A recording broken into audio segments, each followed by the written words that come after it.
Shalom, selamat pagi semua jemaat Tuhan yang ada di rumah. Saya yakin dari tadi sudah nunggu-nunggu ya, sudah siap. Nah sekarang berdoa dulu kita sebentar. Berdoa dalam hati masing-masing, Tuhan aku siap. Oke lah, kalau begitu kita berdoa dalam nama Tuhan Yesus. Semua jemaat-Mu yang sudah beribadah di rumah masing-masing, Hamba menyerahkan mereka semua, dari yang terkecil sampai kepada yang tertua. Mereka duduk di kaki Tuhan saat ini. Kami percaya sesuatu pasti akan terjadi. Tuhan tahu, Tuhan mengerti sekarang kondisi di seluruh dunia ini. Dan Tuhan senang melihat keluarga-keluarga yang berkumpul bersama-sama, yang dulu tidak melakukan ini tapi sekarang mereka melakukannya. Itulah kebaikan, hal yang positif yang kami terima dari Tuhan, dari suasana ini. Sekarang kami buka ibadah ini pun ucapan syukur dalam nama Tuhan Yesus Kristus. Haleluya, amin.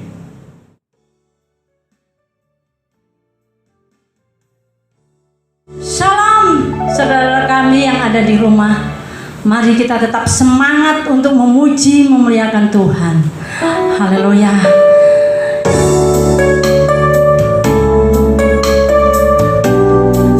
Bersama Tuhan kita akan melakukan segala perkara,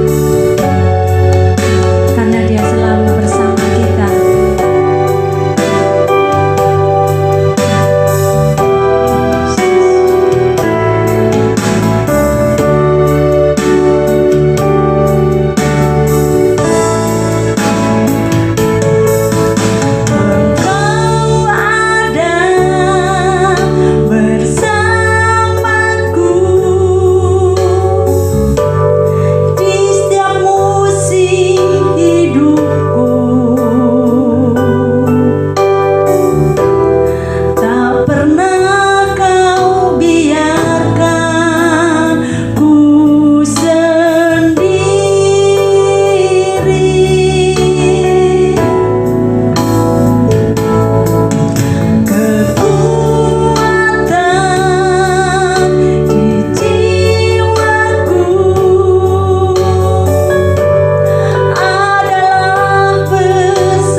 Tuhan.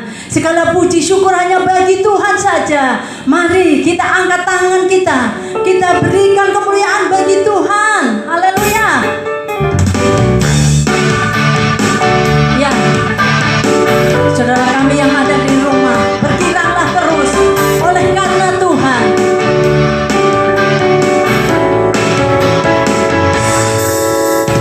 Segala puji syukur hanya bagimu Tuhan, sebab Kau yang layak dipuja.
kesudahan. Kasih setiamu Tuhan, selalu baru rahmat-Mu bagiku. Amin. Hari berganti hari, tetap kulihat kasih-Mu, tak pernah berakhir di hidupku. Katakan Tuhan Yesus baik, baik, amin.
Masih berkumpul semuanya? Masih sukacita bukan? Oke. Inilah salah satu keuntungan yang boleh didapat gereja Tuhan oleh corona ini. Yang dulu mungkin si Bapak tidak pernah memimpin ibadah, tapi sekarang si Bapak sudah ikut duduk menyembah Tuhan bersama-sama. Selalu ada keuntungan selama kita hidup bersama dengan Dia. Kita buka Alkitab kita di dalam Keluaran pasal yang ke-15. Keluaran pasal yang ke-15 dimulai dari ayat yang ke-19 sampai dengan ayat yang ke-27. Keluaran 15 ayat 19 sampai dengan ayat yang ke-27. Saya mulai baca. Sudah siap semua? Kami tunggu 5 detik lagi untuk membuka Alkitabnya. Karena handphone saudara tidak bisa dibuka cari Alkitab, berarti harus Alkitab. Oke? Keluaran 15 ayat 19 sampai dengan ayat 27. Kita baca bersama-sama di rumah ya. Anak-anak juga boleh baca, bapak, ibu.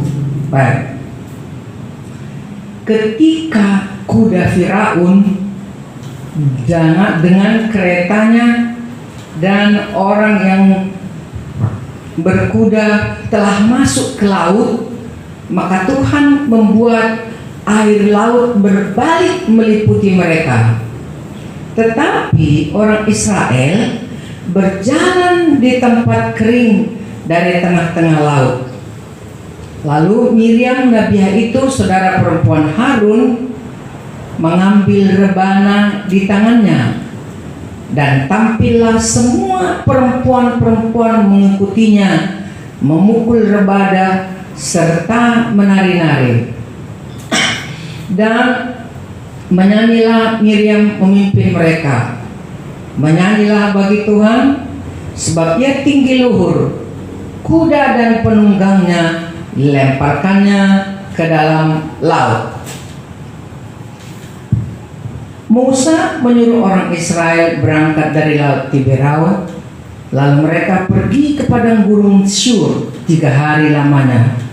Mereka berjalan di padang gurun itu dengan tidak mendapat air. Sampailah mereka ke Mara, tapi mereka tidak dapat minum air yang di Mara itu karena pahit rasanya. Itulah sebabnya dinamai orang tempat itu Mara. Lalu bersungut-sungutlah bangsa itu kepada Musa. Kata mereka, apakah yang akan kami minum? Musa berseru-seru kepada Tuhan, dan Tuhan menunjukkan kepadanya sepotong kayu. Musa melemparkan kayu itu ke dalam air, lalu air itu menjadi manis. Di sanalah diberikan Tuhan ketetapan-ketetapan dan peraturan-peraturan kepada mereka, dan di sanalah Tuhan mencoba mereka. Firman-Nya, jika kamu sungguh-sungguh mendengarkan suara Tuhan Allahmu dan melakukan apa yang benar di matanya, dan memasang telingamu kepada perintah-perintahnya dan tetap mengikuti segala ketetapannya, maka aku tidak akan menimpakan kepadamu penyakit manapun yang telah kutimpakan kepada orang Mesir, sebab aku Tuhanlah yang menyembuhkan engkau. Sesudah itu sampailah mereka di Elim. Di sana ada 12 mata air dan 70 pohon korma. Lalu berkemahlah mereka di sana di tepi air itu. Haleluya. Tuhan selalu campur tangan secara ajaib bagi kita, dan itu harus kita garis bawahi. Tuhan selalu campur tangan kepada umatnya secara ajaib. Namun ingat, selalu ada jalan yang harus kita tempuh lagi, yaitu jalan iman. Setelah terjadi sesuatu yang ajaib atau mujizat, segera setelah itu selalu ada tuntutan kepada kita untuk berjalan dalam iman. Mungkin Tuhan sudah menjamah kesehatan kita, Tuhan sudah menjamah keuangan kita, Tuhan sudah menjamah keluarga kita. Dan setelah itu, yang dituntut oleh Tuhan kepada kita bukan hanya sekedar mengucap syukur, ya, bukan hanya sekedar mengucap syukur, tetapi untuk mentaati Dia, untuk taat. Jadi kalau mujizat-mujizat atau pertolongan Tuhan itu diberikan kepada kita, bukan hanya dinikmati lalu mengucap syukur, tidak hanya sampai di situ, tetapi ada jalan-jalan yang membawa kita kepada ketaatan, supaya kita mampu terus percaya kepadanya. Itu sebabnya Dia pimpin kita untuk melewati jalan-jalan itu dengan iman. Maka pasal 14 ayat 31 dituliskan di sana, pasal 14 ayat 31, ketika dilihat oleh orang Israel betapa besarnya perbuatan yang dilakukan Tuhan terhadap orang Mesir, maka takutlah bangsa itu kepada Tuhan, dan mereka percaya kepada Tuhan dan kepada Musa hambanya itu. Nah, jadi artinya setelah mereka melihat mujizat itu, maka takutlah kepada Tuhan. Takutlah mereka kepada Tuhan. Itu sebabnya saya ulang lagi, setiap kali Tuhan memberikan campur tangan, memberikan mujizatnya secara ajaib kepada kita, selalu ada jalan iman yang harus kita tempuh lagi. Nah, jadi yang pertama tadi adalah ketetapan hati, bahwa kita harus menetapkan hati kita untuk terus mempercayai Tuhan. Karena ayat pembacaan kita ialah setelah Tuhan membawa mereka menyeberangi laut Tiberau, karena mereka sudah mentok di belakang musuh, di sebelah kiri mereka gunung, mereka nggak bisa lagi pergi kemana-mana melarikan diri. Tetapi secara ajaib, Laut Merah itu dijadikan Tuhan menjadi satu cara menunjukkan keajaiban Tuhan.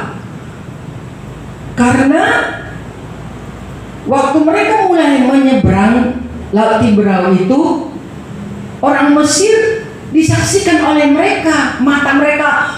Orang Mesir itu bersama kudanya, pemimpin panglima-panglimanya, tenggelam kacau di dalam laut itu. Dan mereka, wow. Nah, setelah mereka melihat itu, mereka pun mulai berpesta, menari-nari, yang dipimpin oleh Miriam dan perempuan-perempuan yang membawa rebana-rebana, mulai menari-nari bersukacita karena mereka kagum dengan perbuatan Tuhan yang ajaib, yang bisa menyeberangkan mereka dari laut, dari air itu dikeringkan oleh Tuhan. Tapi musuh mereka yang mengejar mereka, mereka saksikan dengan mata kepalanya, mereka tenggelam di laut dan mati.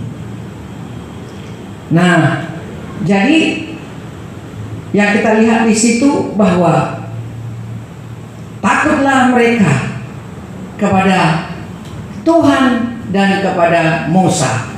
Itu artinya, iya ya Tuhan, kami mau turut perintahmu, kami mau taat kepadamu, kami mau sungguh-sungguh mempercayai Engkau.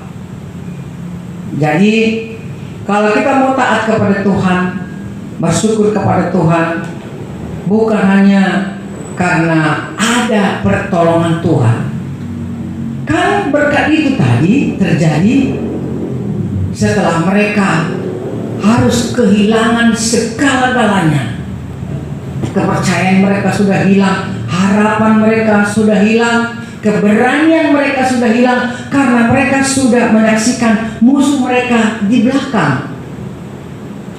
Nah, ini yang kita lihat bahwa ketika mujizat pertolongan Tuhan itu kita terima, Tuhan mau supaya kita tetap teguhlah.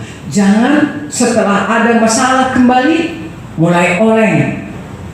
Nah, di dalam 1 Korintus 16 ayat 13 katakan 1 Korintus 16 ayat 13 katakan di sana, berjaga-jagalah, berdirilah teguh, tetaplah kuat. Hendaklah kamu menjadi seperti laki-laki. Halo laki-laki, bukan menjadi seperti perempuan. Kalau dikatakan macam perempuan kau banci kau katanya. Ya, karena kita mengatakan jaga-jagalah, hendaklah kamu teguh, berdiri teguh, tetap kuat, dan kamu kuatlah seperti seorang laki-laki. Nah, Yesaya 26 ayat 3, yang hatinya teguh kau jagai dengan damai sejahtera. Dan Galatia 2 ayat 7 dikatakan, hendaklah kamu berakar di dalam Tuhan, tambah teguh di dalam iman. Hendaklah kamu berakar di dalam Tuhan. Jangan oleng, janganlah mudah putus asa. Itulah yang diinginkan oleh Tuhan. Maka selalu hidup kita ini ada berkat, ada masalah, ada berkat, ada masalah, ada berkat, ada masalah, untuk membuat kita kuat, bukan membuat kita menjadi rapuh, tetapi membuat kita menjadi kuat. Pernah saya katakan di Bantah berapa tahun yang lalu, kalau kita perhatikan pohon yang tumbuh di atas gunung atau di atas bukit beda kualitasnya dengan pohon yang tumbuh di lembah. Karena kalau dia di atas bukit selalu diterpa angin kecil, sedang, besar. Tapi dari sejak kecil dia sudah mulai digoyang terus. Akhirnya pohon itu menjadi kuat. Tetapi pohon yang tumbuh di lembah, di sini gunung, di sini bukit, jarang kena terpa angin. Begitu sekali datang angin kencang, maka tumbanglah pohonnya. Jadi kalau ada masalah sedang kita hadapi, itu sebetulnya sedang melatih kita untuk tetap mempercayai Tuhan. Yang kemudian janganlah kamu menjadi cepat lemah. Untuk masuk ke tanah perjanjian, Musa berkata kepada mereka, pergilah kamu ke padang gurun Syur. Dan perjalanan mereka itu 3 hari 3 malam perjalanan. Tetapi rupanya selama perjalanan mereka 3 hari itu tidak ada air untuk diminum oleh mereka. Mulailah mereka kembali bersungut-sungut kepada Musa, di mana air yang kami akan minum? Karena mungkin mereka masih terobsesi dengan air yang baru saja mereka lewati. Sejuk airnya, tiba-tiba masuk ke padang gurun Syur. Makanya saya katakan dari awal tadi, begitu Tuhan menunjukkan mujizatnya, selalu kemudian mengikuti sebuah jalan iman yang harus kita tempuh.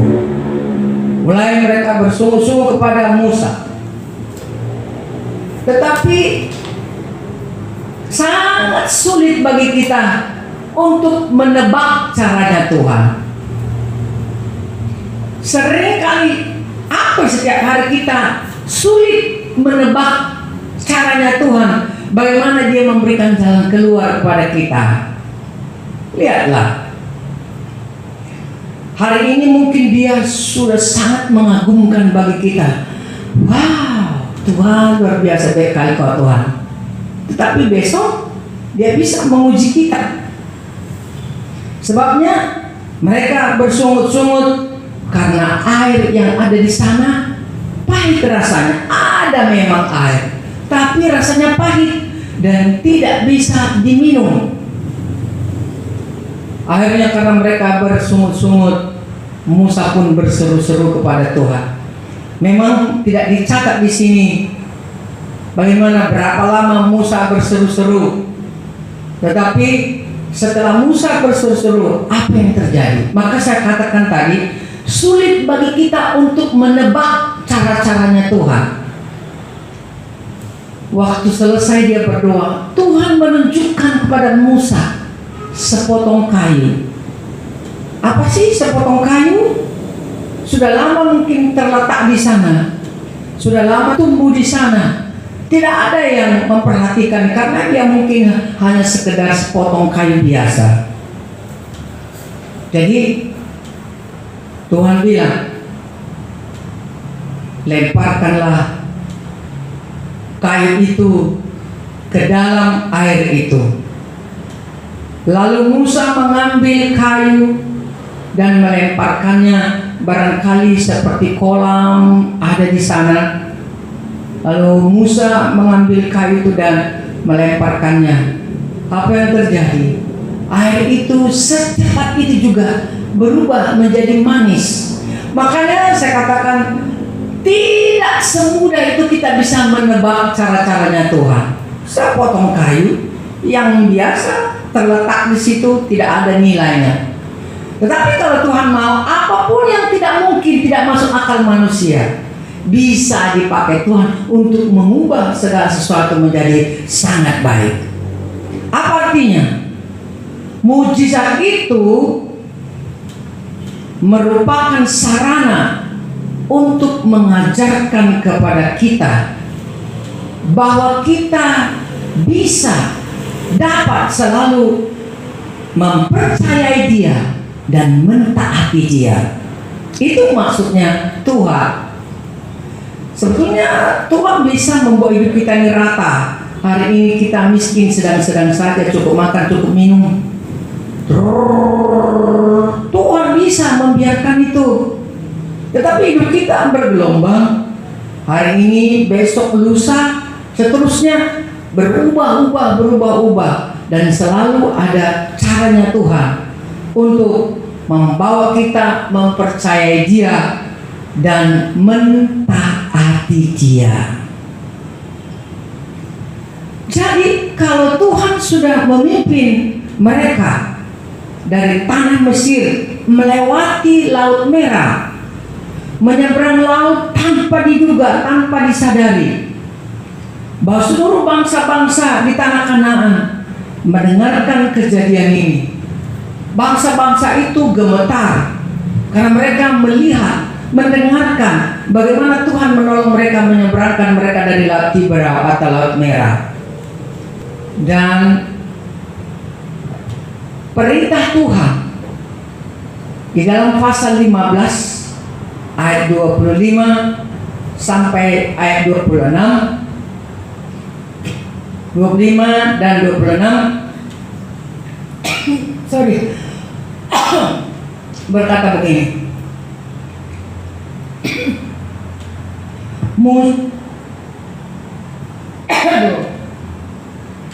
Ayat 26, jika kamu sungguh-sungguh mendengarkan suara Tuhan Allahmu dan melakukan apa yang benar di matanya dan memasang telingamu kepada perintahnya dan tetap mengikuti segala ketetapannya,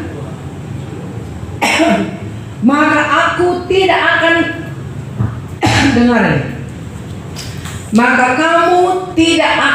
aku tidak akan menimpakan kepadamu penyakit manapun. Tuhan mengatakan yang demikian. Kalau kamu sungguh-sungguh mendengar suara Allahmu, melakukan apa yang benar, memasang telingamu dan mengikuti ketetapanku, aku tidak akan menimpakan kepadamu penyakit manapun, termasuk corona yang sedang ada sekarang. Kalau kamu mendengar suara Allahmu, datang ke gereja, beribadah ke gereja, baca firman Tuhan. Bagaimana Tuhan mendengar? Kalau Tuhan berbicara ke dalam hati kita, apapun yang digerakkan untuk kita lakukan, dengar suaranya, lakukan, memasang telinganya, mengikuti ketetapanmu. Janji Tuhan ialah, aku tidak akan menimpakan kepadamu penyakit manapun. Karena corona ini, kita masing-masing beribadah di rumah kita. Ini janji Tuhan kepada kita. Hari ini saya berbicara dengan seorang pendeta. Dia bilang hari minggu yang lalu dia masih beribadah karena memang dia di daerah sana. Dia masih beribadah dan tidak pakai speaker, tidak pakai keyboard, cuma pakai gitar dan ditutup pintu. Aku bilang, kenapa melakukan itu? Bukankah BPP sudah melarang? BPD sudah menurunkan surat untuk kita tidak beribadah. Memang takut nggak ada persembahan. Aku bilang, bukan. Saya percaya kok bahwa tidak ada terjadi apa-apa. Dan pembicaraannya agak panjang. Lalu saya bilang begini, kenapa di lampu merah kalau bawa sepeda motor kamu pakai helm? Tahu? Kenapa di lampu merah kamu pakai helm? Kamu mengikuti jalan itu, lampu merah kamu ikuti atau pakai helm juga. Bukan karena ada peraturan yang harus kita takuti supaya kita tidak celaka. Karena waktu lampu merah kita jalan aja terus kita terobos, berarti kita akan mengalami kecelakaan. Bukankah peraturan ini juga sama? Ada peraturan pemerintah mengatakan kepada kita untuk tidak keluar dan beribadah, bertemu dengan orang banyak, supaya kita tidak terkena celaka oleh karena penyakit ini. Dengan alasan itu akhirnya dia berkata, oh iyalah, aku cuma mencoba-coba saja kok. Nah, artinya Tuhan bilang, mengikuti ketetapanku, peraturan janjinya. Kalau kita pakai helm di jalanan, kalau terjadi kecelakaan kepala kita tidak terbentur. Kalau kita sedang di lampu merah, kita tidak menerobos jalan, ada jaminan bahwa kita tidak akan mengalami kecelakaan. Demikian juga hidup kita. Kita harus taat kepada pemerintah, kita taat kepada Tuhan terlebih lagi, supaya kita tidak mengalami celaka. Kemudian ada janji Tuhan yang sangat dahsyat dan luar biasa yang dinyatakan pada waktu itu. Karena setelah lewat janji-janji ini, Tuhan berfirman kepada mereka, kalau kamu mendengarkan suara Allah, melakukan apa yang benar, memasang telingamu kepada ketetapan Tuhan dan mengikuti, setelah itu Tuhan berjanji, aku tidak akan menimpakan kepadamu penyakit manapun. Dan itu sudah selesai. Biasanya mereka berkata, amin, kami percaya Tuhan, amin, doakanlah kami Musa, amin, kami percaya kepada Tuhan. Setelah itu, ayat yang terakhir kita baca, ayat 27. Sesudah itu, sampailah mereka di Elim, karena sudah lewat Syur, padang Syur dan Mara.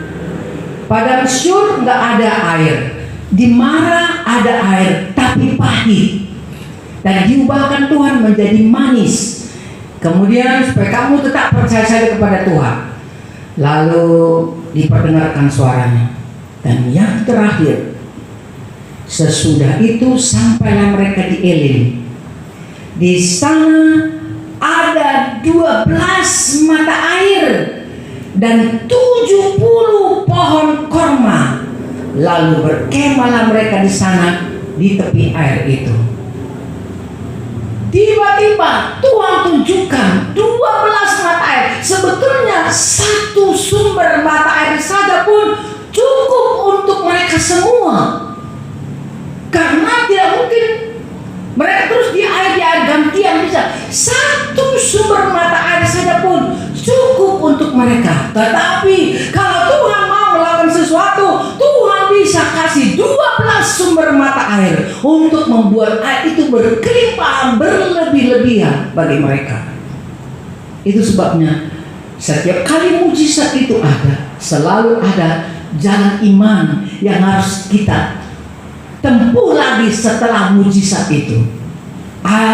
Sungai, laut mereka seberangi. Mereka heran, wow, sampai mereka menari-nari, Tuhan itu baik, Tuhan itu baik, dahsyat. Kita melihat kuda dan macam-macam. Orang Mesir itu kita saksikan dengan mata kita sendiri. Mereka menari-nari, memasang-masang rebana. Kemudian Tuhan bilang, janganlah 3 hari. 3 hari saja loh, nggak ada air. Mereka marah-marah lagi kepada Musa. Lalu Tuhan pakai Musa lagi, melemparkan sepotong kayu untuk mengubah air menjadi manis. Mereka, wah, iya Tuhan, kami taat kepadamu. Iya, kami mau mendengar. Akhirnya Tuhan kasih 12 sumber mata air dan 70 pohon korma. Saya mendengar satu pohon korma itu cukup untuk banyak hal. Berlimpah-limpah akhirnya. Berlimpah. Tadi mereka lapar, air tidak ada.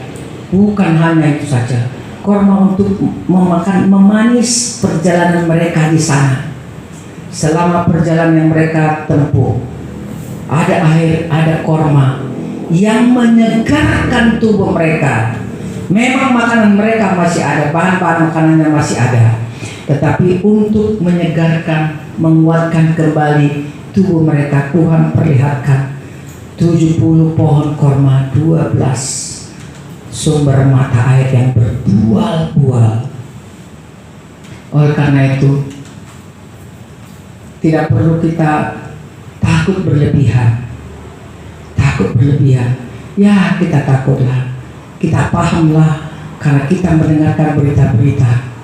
Tapi Tuhan sudah berjanji kepada kita, kalau kamu mendengarkan suara Tuhan, melakukan apa yang benar, jaga kesehatan tubuh, benar-benar istirahat, benar-benar olahraga, benar-benar semuanya lakukan yang benar, memasang telingamu mengikuti ketetapan Tuhan, maka Tuhan tidak akan menimpakan kepada kita penyakit manapun. Haleluya, haleluya. Kalau begitu, sekarang kita belajar tahap-tahap, langkah-langkah yang harus kita tempuh. Kita tahu ini masalah kepada seluruh dunia. Kemarin ada yang mengatakan kepada saya, itulah saya pikir-pikir, jangan-jangan sudah ada yang terangkat orang sekarang. Caranya Tuhan, itu pendeta-pendeta yang mati itu, saya tidak sedih, cuman saya berpikir begini, mereka itu adalah orang yang paling beruntung, karena selama jam-jam mereka sakit, karena begitu kena kan nggak langsung meninggal, ada beberapa hari prosesnya harus jalani. Saya percaya mereka bergumul di situ, saya percaya mereka berdoa di situ, saya percaya mereka terima Yesus di situ, saya percaya mereka mendengarkan Tuhan di situ dalam proses pengobatannya. Dan saya percaya mereka minta ampun atas semua pelanggaran-pelanggaran mereka lakukan.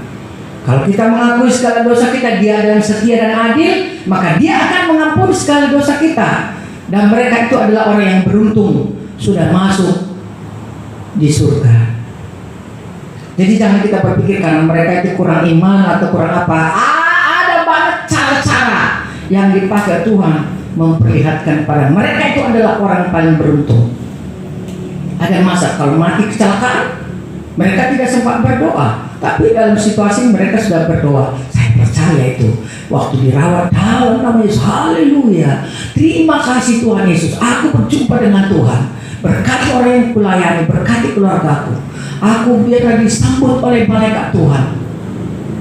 Bangkaiku ini enggak ada ini apa-apa, nanti dipertemukan Tuhan ini. Jadi mereka adalah orang yang paling beruntung untuk masa-masa sekarang. Kita diminta oleh pemerintah untuk stay at home selama tanggal 29 Mei. Kita sudah merasa mulai jenuh, mulai tidak nyaman, mulai tidak menyukai situasi ini. Tetapi untuk hal seperti ini kita belajar. Mungkin nanti masih ada lagi masalah yang lebih berat dihadapi oleh seluruh dunia. Oleh karena iblis tidak senang. Mulai tahap-tahap ini kita di rumah beribadah kepada Tuhan, berdoa satu keluarga berdoa kepada Tuhan. Ini adalah latihan rohani bagi semua orang Kristen, karena siapa tahu nanti tidak ada lagi kesempatan untuk beribadah di gereja. Orang Kristen semua sudah berdoa beribadah di rumah masing-masing. Sudah beribadah di rumah masing-masing.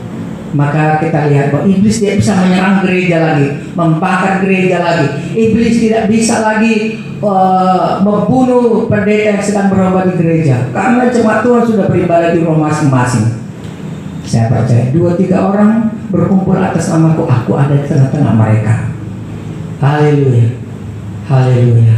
Oleh karena itu, Bapak Ibu saudara dikasihi Tuhan, sekali lagi saya ingatkan kembali, setiap kali Tuhan menunjukkan mujizat-mujizatnya ke dalam hidup kita, segera mengikuti itu. Kita harus selalu dituntut untuk berjalan dengan iman. Dengan iman. Selalu ada langkah-langkah iman yang harus kita tempuh lagi setelah mujizat itu. Haleluya. Kita bersyukur kepada Tuhan. Percayalah ya, aku tidak akan menimpakan kepadamu penyakit manapun, termasuk corona yang dijanjikan oleh Tuhan kepada orang Israel, umat pilihannya Tuhan. Haleluya. Saudara, mari ikut menyanyi dengan saya. Aku berserah, aku berserah. Sekarang serahkan keluargamu, serahkan hidupmu kepada Tuhan.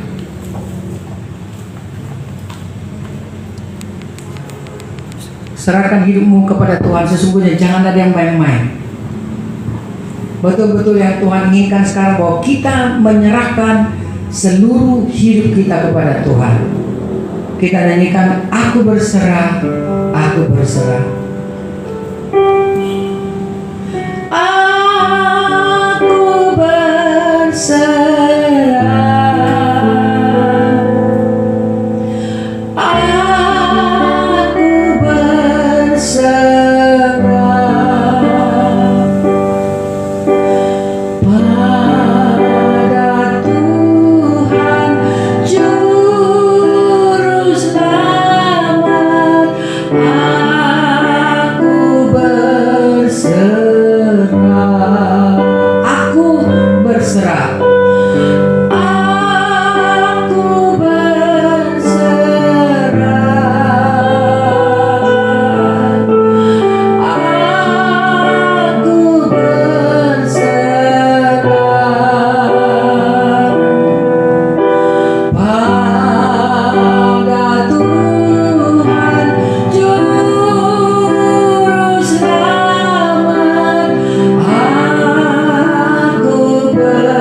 Berserah kepada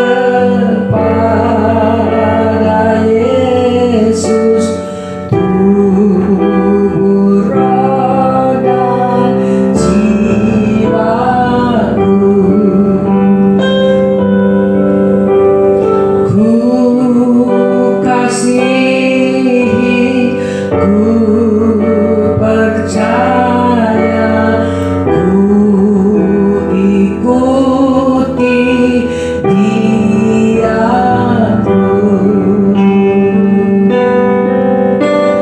Aku serahkan hidupmu kepada Tuhan, serahkan keluargamu. Aku serahkan masa depanmu, masa tuamu kepada Tuhan. Pada Yesus Juru Selamat, aku berserah. Kita masih nyanyikan, aku berserah. Sungguh-sungguh sudah menyerah kepada Tuhan. Bulatkan hati, sungguh-sungguh sama Tuhan. Serahkan hidupmu kepada Tuhan. Miliknya lah hidupmu itu sekarang. Haleluya. Berserah, mari kita semua berserah kepada Tuhan. Siapapun engkau, dimanapun, apapun kondisimu saat ini sekarang, Tuhan melihat semua apa yang sedang terjadi di muka bumi ini. Haleluya. Aku berserah.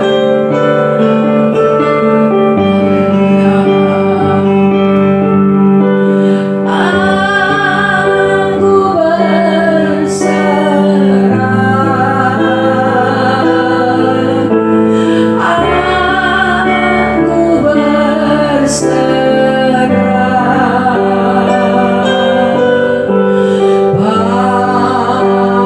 pada Yesus Juru Selamat, aku berserah. Sekali lagi nyanyikan, aku berserah. Aku berserah.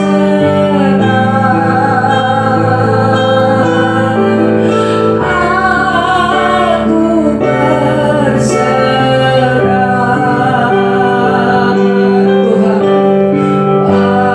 pada Yesus Juru Selamat, aku berserah. Saya ingin mengajak keluarga-keluarga bergandengan tangan, bapak, ibu, dan anak-anak bersatu hati di hadapan Tuhan. Haleluya. Tuhan melihat semua umat-Mu yang sedang beribadah hari ini, Tuhan. Roh Tuhan turunlah, Roh Kudus turunlah, Roh Kudus mengalirlah, Roh Kudus bekerjalah. Cengkeramlah hati kami semua, Tuhan, supaya hati kami tidak terpecah-pecah, tapi hati kami bulat, seutuhnya kami bawa kepada Tuhan. Karena kami sudah bernyanyi menyerahkan hidup kami kepada Yesus Kristus. Haleluya. Berserah kepada Yesus, menyerahkan jiwaku.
Yesus, berkati semua jemaat.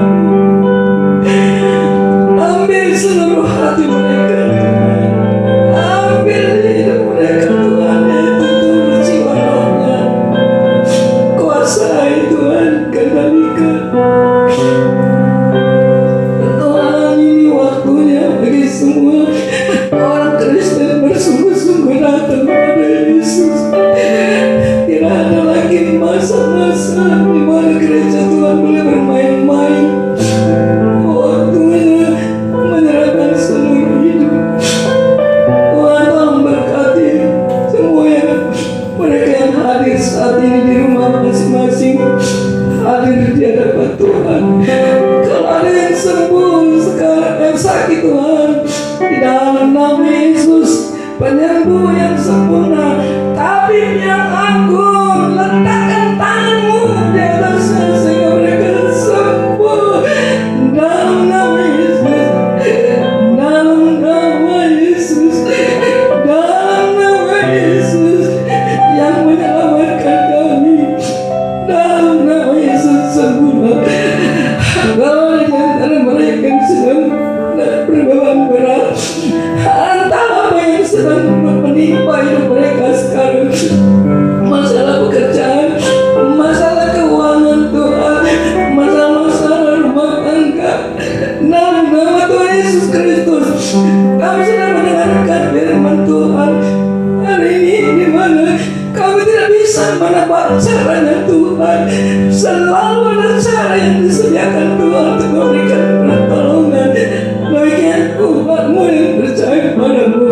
Berikan jalan keluar, berikan jalan keluar Tuhan. Haleluya, haleluya, haleluya Yesus, haleluya Tuhan. Yang lemah dikuatkan Tuhan.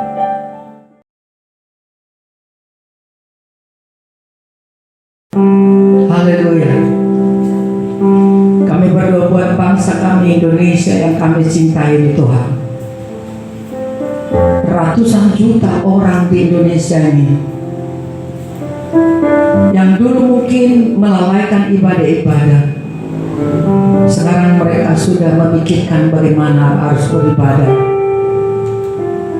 Kami percaya bahwa Tuhan akan segera lalukan masalah ini karena ada banyak umat-Mu yang berdoa. Bukan hanya Indonesia tetapi seluruh dunia mengalami hal ini. Tuhan tahu, Tuhan paham, Tuhan mengerti apa sebabnya ini terjadi, mengapa ini terjadi, dari mana ini asalnya. Tuhan tahu, kami tidak tahu, hanya Tuhan yang tahu. Tetapi kami sangat percaya kepada Tuhan bahwa campur tangan Tuhan selalu ada bagi kami. Berkati bangsa kami Indonesia dari satu pulau ke pulau yang lain, dari satu provinsi ke provinsi yang lain, dari satu kota ke kota yang lain, satu desa ke desa yang lain, satu keluarga kepada keluarga yang lain, suku-suku bahasa yang ada di Indonesia, bahkan di seluruh dunia ini Tuhan. Orang-orang percaya kepada nama Tuhan Yesus akan tetap percaya kepada Yesus, tidak menjadi lemah, tapi menjadi lebih kuat, menjadi lebih sungguh-sungguh, menjadi lebih percaya kepada Yesus Kristus. Lawanan-Mu kami tunggu Tuhan. Kalau nama Tuhan Yesus kami sangat percaya. Kami tidak perlu lupa berdoa buat para dokter-dokter Tuhan. Kami tahu mereka meninggalkan keluarga mereka, berjuang demi kemanusiaan. Mereka bertaruh nyawa Tuhan. Kami berdoa lindungi mereka Tuhan. Lindungi dengan darah Yesus Kristus sehingga virus apapun yang mencoba mengganggu, menghantam hidup mereka ditahan oleh kuasa Yesus Kristus. Perawat-perawat juga, semua yang bekerja di rumah sakit, supir-supir ambulan, cleaning service, yang di laboratorium Tuhan, dan keluarga-keluarga mereka di dalam nama Tuhan Yesus. Lindungi, jaga Tuhan, berkatilah. Kami percaya bahwa ini akan berakhir sesuai dengan waktunya Tuhan. Berkati orang-orang yang sedang dirawat sekarang Tuhan. Apakah mereka sudah positif atau mereka sedang dalam dalam pemeriksaan. Mungkin jantung mereka tidak normal sekarang berdetak. Yakinkan mereka Tuhan bahwa Engkau ada. Setiap kali mereka berseru-seru Yesus, Yesus, Yesus, Yesus hadir di sana dengan kuasa Roh Kudus-Mu. Tuhan tolong sembuhkanlah mereka.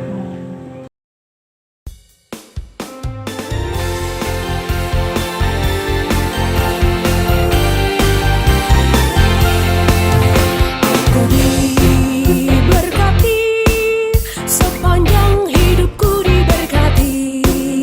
Mulai dari bangun pagi, siang berganti malam aku diberkati. Aku diberkati, sepanjang hidup.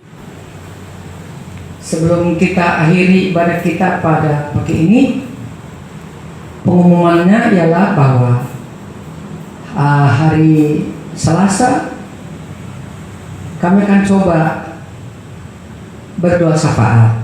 Ikutilah hari Selasa. Kamu muda lalu yang ingin disegarkan terus rohaninya,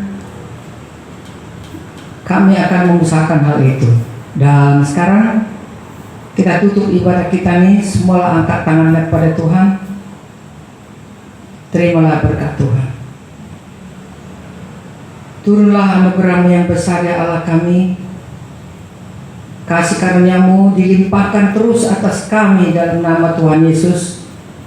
Dan melalui persekutuan Roh Kudus-Mu, itulah yang akan menjaga hati, pikiran, tubuh, jiwa, roh kami dari sekarang sampai Maranatha Tuhan Yesus datang. Haleluya, haleluya, haleluya. Semua kita sama-sama berkata amin, amin.